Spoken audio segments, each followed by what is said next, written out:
3, 2, 1.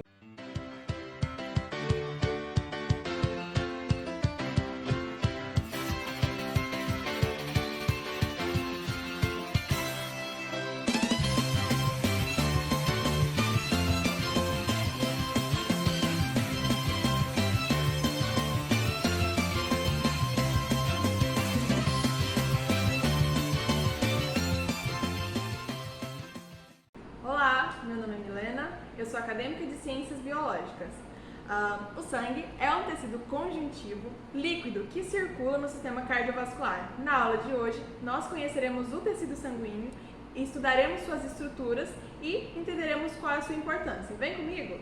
Ok, então vamos observar o nosso modelo aqui. O tecido sanguíneo, assim como os demais tecidos conjuntivos, é composto por células, seus derivados e um líquido rico em proteínas denominado plasma. Sua principal função é transportar substâncias, sejam elas gases, hormônios, sais minerais, outras células ou alguns nutrientes, como os aminoácidos, lipídios e até mesmo a glicose, por todas as células do corpo. Nesse modelo nós podemos observar o vaso sanguíneo, as células que compõem o vaso sanguíneo, e aqui tem uma abertura para que a gente possa identificar qual que é a composição, do tecido sanguíneo que passa no interior do vaso sanguíneo. Vamos lá. O sangue, ele consiste na matriz extracelular líquida, que nós chamamos de plasma. O plasma, ele é composto 90% de água e 10% de algumas proteínas, como a albumina ou até mesmo o fibrinogênio, que é uma proteína que auxilia no processo de coagulação. Além disso, o plasma também é composto pela imunoglobulina, que forma posteriormente os anticorpos, e também de sais minerais, como sódio, potássio, cálcio, magnésio, cloreto ou bicarbonato, como a gente já disse um pouquinho anteriormente. Importante ressaltar que o plasma, ele é diferente do soro. Então vamos entender. O plasma é a parte líquida mais o fibrinogênio. Já o soro é somente a parte líquida, sem a proteína, que seria o fibrinogênio. Além do plasma, o tecido sanguíneo também é composto por células. Vamos identificar aqui algumas células da composição do sangue. Nós temos as hemácias, também chamadas de eritrócitos ou glóbulos vermelhos, São as células mais abundantes no sangue. A gente consegue observar que ela tem grande quantidade.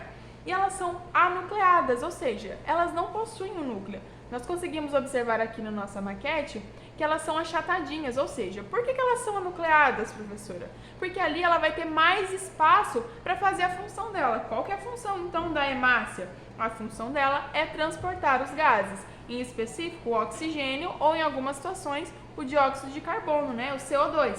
Esse processo ele ocorre devido à presença da famosa hemoglobina, que é uma proteína que é associada ao ferro dentro da sua morfologia, ela auxilia na captura e no transporte do oxigênio e dá também, principalmente, a coloração vermelha ao sangue.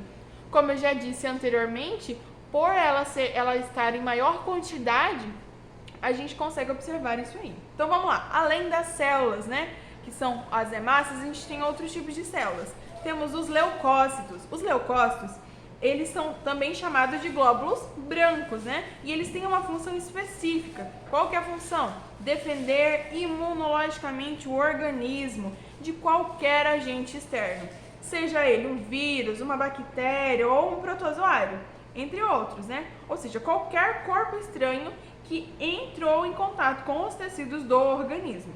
Os leucócitos, eles são divididos em dois grupos principais. Eles são divididos em leucócitos agranulócitos e leucócitos granulócitos. Os leucócitos agranulócitos, eles não possuem uma quantidade abundante de grânulos no seu citoplasma. A gente sabe, então, que os leucócitos eles são células. Essa célula, tal como as demais, ela possui um citoplasma. No citoplasma dos leucócitos agranulócitos, não existe a presença de grânulos, ou quando existe, é em uma quantidade pouco elevada. Exemplos, a gente consegue ver como exemplo o monócito, aqui a gente consegue observar, esse seria o monócito, e o linfócito, que seria esse daqui. São dois exemplos de leucócitos a granulócitos, ou seja, a gente consegue observar que aqui ele não está enrugado, que seria a representação dos grânulos nesse modelo didático. Agora, os leucócitos granulócitos, eles possuem abundante quantidade de grânulos no seu citoplasma. Então, olha aqui os exemplos que nós temos. Nós temos os neutrófilos, nós temos também os eosinófilos e também nós temos os basófilos, que são esses aqui, no interior do nosso vaso sanguíneo, ok? Então, além disso, nós temos outras estruturas que compõem o nosso sangue. Temos também as plaquetas, representadas por essas estruturas amareladas, né? E elas estão no decorrer de todo o tecido. Elas também são chamadas de trombócitos e são consideradas fragmentos de células. Elas não são células, como a gente consegue observar, elas são muito menores que as células. E geralmente quando elas estão associadas àquela proteína que eu falei anteriormente, que é o fibrinogênio, elas formam uma rede que impede a hemorragia, ou seja, ocorrer o processo hemorrágico. Ou seja, as plaquetas, elas atuam também na coagulação sanguínea. É importante ressaltar que a grande maioria desses componentes citados são possíveis de serem analisados no hemograma, que geralmente a gente chama de exame de sangue, né? Onde é possível ver a quantidade de hemácias, de basófilos, leucócitos, né? Entre eles os linfócitos, monócitos, as plaquetas, os eosinófilos, entre os demais, né?